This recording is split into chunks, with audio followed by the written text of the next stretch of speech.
Hold on, my technical difficulties here. All right, so I'm gonna read you another story. When we left off, the main character had become a mouse. So we're gonna find out a little bit more, and hopefully Grandmama can help them. Hello, Grandmama. As soon as I was out of the ballroom, I took off like a flash. I stalked down the corridor, went through the lounge and reading room, into the library and drawing room, and came up the stairs. Up the stairs I went, jumping quite easily from one to the other, keeping well against the wall.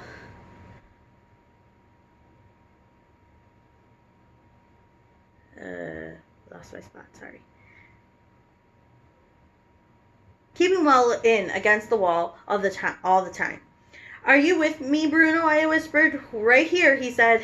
My grandmother's room and mine were on the 5th floor. I was quite a climb, but we made it without meeting a single person on the way because everyone was using the lift. On the 5th floor, I raced along the corridor to the door of my grandmother's room. A pair of shoes was standing outside the door and cleaned. Bruno was alongside me. What are we to do now? He said. Suddenly I caught sight of the chambermaid coming along the corridor towards us. I saw it at once that she was one who was reported me to the manager and keeping white mice. Not therefore the sort of person I wanted to see in my present condition. Quick, I said to Bruno, hide in one of those shoes. I hopped into the one shoe and Bruno hopped into the other. I waited for a maid to walk past us. She didn't.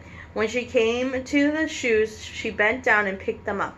I'm doing this. She put her right hand inside the one I was hiding. And when one of her fingers touched me, I bit it. It was a silly thing to do, but I had instinctively without thinking. The maid let out a scream, and she must have heard by my ship far out of English Channel. She dropped her shoes and ran like the wind down the corridor. My grandmother's door opened. What on earth is going on out here? I said. I darted between my legs and into her room. Bruno followed me. Close the door, Grandmama, I cried. Please hurry. She looked around and saw 2 small brown mice carpet. Please close it, I said. At this time, she actually saw me talking and recognized my voice. She froze because she became absolutely motionless. Every part of her body, her fingers, her hands, and arms had become suddenly as stiff as a marble statue. Her face turned even paler than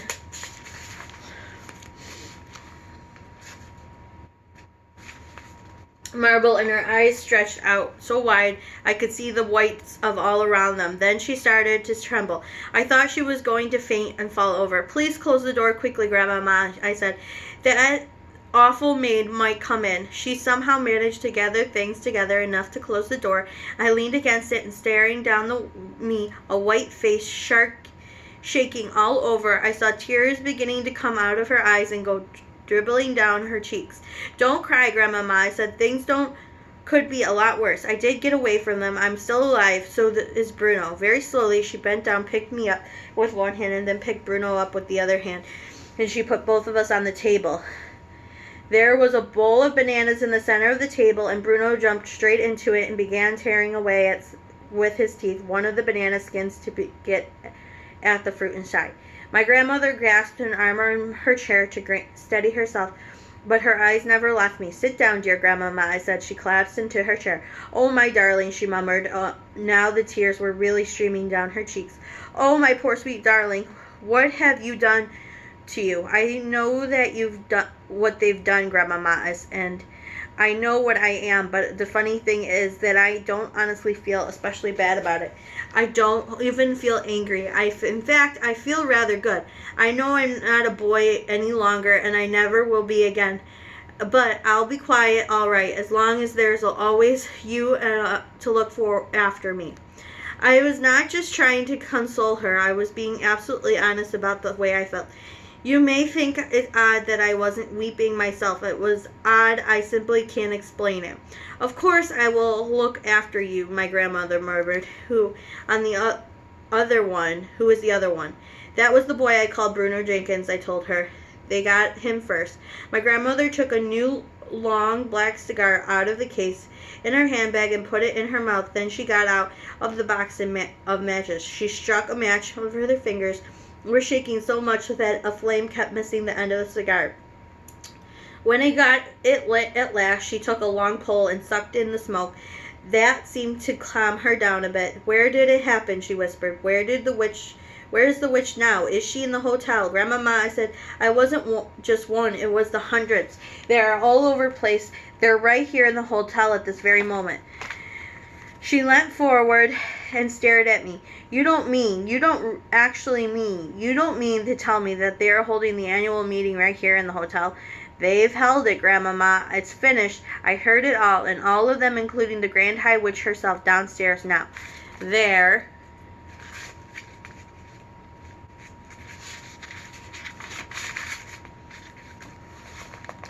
pretending they're the Royal Society Prevention of Cruelty to Children. They're all having tea with the manager. And they caught you?" "They smelt me out," I said. "Dog's droppings, was it?" she said, sighing. "I'm afraid so, but it wasn't strong. They very nearly didn't smell me because I hadn't had a bath for ages."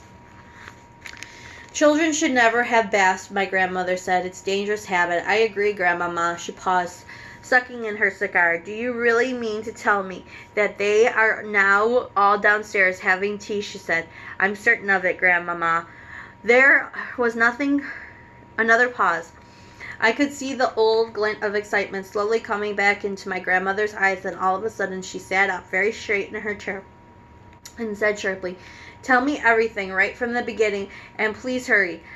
I took a deep breath, began to talk. I told about going to the ballroom and hiding behind the screen to do my mouse training. I told about the notice saying Royal Society for the Prevention of Cruelty to Children. I told her all about the women coming in and sitting down, and about a small room who appeared on the stage and took off the mask. But when it came to describing what her face looked like underneath the mask, I simply couldn't find the right words. "It was horrible, Grandmama," I said. "Oh, it was so horrible. It was like something that was going rotten." "Go on," my grandmother said. "Don't stop." Then I told her about all the other takings off of their wings and their gloves and their shoes, and how I saw before me a sea of bald, pimply heads, and how the women's fingers had little claws, and how they had feet had no toes. There's a picture, sorry. There's a picture of the grandmama and them talking. My grandmother came forward, now in her armchair. She was sitting right at the edge of it, both of her hands cupped over the gold knob of the stick, and she was always used to walking and staring at me in her bright as two stars. Then I told her how the Grand High Witch had shot one fairy white hot spark, and how they had turned one of the other witches in a puff of smoke. "I've heard about that," my grandmother cried out excitedly, "but I never quite believed it. You are the first non-witch to have seen it happening. It is the Grand High Witch's most famous punishment. It is known as getting fired, and all the other witches are petrified of having it done to them. I am told that the Grand High Witch makes a rule to fry at least one witch at each annual meeting. She does it in order to keep the rest of them on their toes, but they don't have any toes, Grandmama." "I know they don't, my darling, but please go on." So that when I told my grandmother about the delayed action mouse maker, when I came to the bit about turning all the children in England into mice, she actually leapt out of her chair and shouting, "I knew it! I knew they were brewing up something tremendous." "We've got to stop them," I said. She turned and stared at me. "You can't stop witches," she said. "Just look at the power that the terrible Grand High Witch has on her eyes alone. She could kill any of us at any time with those white hot sparks of hers. You saw it yourself." "Even so, Grandmama, we've still got to stop her from turning all the children in England into mice." "You haven't quite finished," she said. "Tell me about Bruno. How did they get him?" So I described how Bruno Jenkins had come in, and how I had actually seen him with my own eyes being shrunk into a mouse.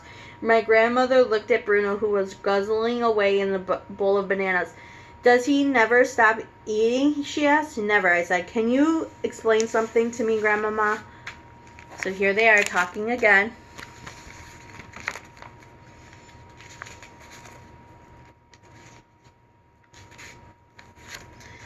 "I'll try," she said.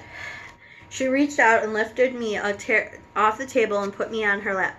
Very gently, she began stroking the soft fur along my back. It felt nice. What is it you want to ask me, my darling? The other thing I don't understand, I said, is how Bruno and I are still able to talk and think just as we did before. It's quite simple, my grandmother said. All they've done is shrink you and give you 4 legs and furry coat, but they haven't been able to change you into 100% mouse. You are still yourself in everything except your appearance.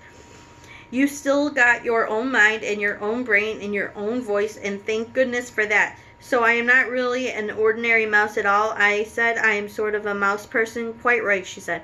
You are a human in the mouse clothing, and you are very special. We sat there in silence a few moments while my grandmother went on stroking me gently with one of the fingers, puffing her cigars with the other. The only sound the door was made by Bruno attacking the banana in the bowl. But I wasn't doing anything as I lay there on my lap. I wasn't thinking like mad. My brain was whizzing so. It was so never whizzed before. Grandmama, I said, I may have a bit of an idea. Yes, my darling, what is it? The Grand High Witch told her room what number was 454, right? Right, she said. Well, my room is number 554. Mine is 554 on the 5th floor, so hers is on the 454 will be on the 4th floor. That's correct, my grandmother said. Then don't you think it's possible that room 454 is directly underneath my room, the room 554? That's more than likely, she said. These modern hotels are all built like boxes of bricks. But what if it is? Would you please take me out of the balcony so I could look down, I said. All the rooms in the Hotel Magnificent had small private balconies. My grandmother carried me into the bedroom, out onto the balcony, and we both peered down at the balcony immediately below. Now, if that's her room, I said, then I'll bet I could climb down there somehow and get in. And get caught all over again, my grandmother said. I won't allow it. At this moment, I said, all the witches are down in the Sunshine Terrace having tea with the manager, and the Grand High Witch probably won't be back until 6 o'clock or just before. That's when she's going to dish out supplies of the foul formula to the ancient one who are too old to climb trees after gruntle eggs. And what if I did manage to get into her room? My grandmother said. What then? Then I should try to find a place where she keeps a supply of delayed action mouse maker, and if I succeed, I would steal 1 bottle of it, bring it back here. Could you carry it? I think so, I said. It's a very small bottle. I'm frightened of that stuff, my grandmother said. What would you do with it if I did manage to get it? 1 bottle is enough for 500 people, I said. That would give each and every witch down there a double dose at least. We could turn them all into mice. My grandmother jumped about an inch in the air. We were out on the balcony, and there was a drop of about 1,000,000 feet below, and I very nearly bounced out of her hand and into the railings when she jumped. Be careful with me, Grandmama, I said. Tremendous. You're a genius, my darling. Wouldn't it be something, I said. Wouldn't it really be something? We'd get rid of every witch in England in one swoop, she cried, and then the Grand High Witch into a bargain. We've got to try it, I said. Listen, she said, nearly dropping me over the balcony once again in her excitement. If we brought this off, it would have been the greatest triumph in the whole history of the witchery. There's a lot of work to do, I said. Of course there's a lot of work to do, she said. Just for a start, supposing you did manage to get a hold of those bottles, how would you get it into their food? We'll work on that later, I said. Let's try to get the stuff first. You can find out if that's her room below us. We shall check it out immediately, my grandmother cried. Come along. And there's not a second to waste. Carrying me in one hand, she went bustling out of the bedroom, along the corridor, began to stick in the carpet in each step she took.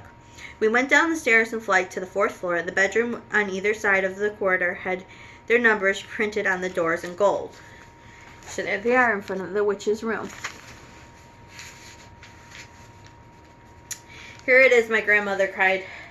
Number 454, she cried out of the door. I was locked, of course. She looked up at the long empty hotel corridor. I do believe you're right, she said. This room is almost certainly directly below yours. She marched back along the corridor, counting the number of doors, the Grand High Witch's room, and the staircase. There were 6. She climbed back up the 5th floor and repeated the exercise. She is directly below you, my grandmother cried out.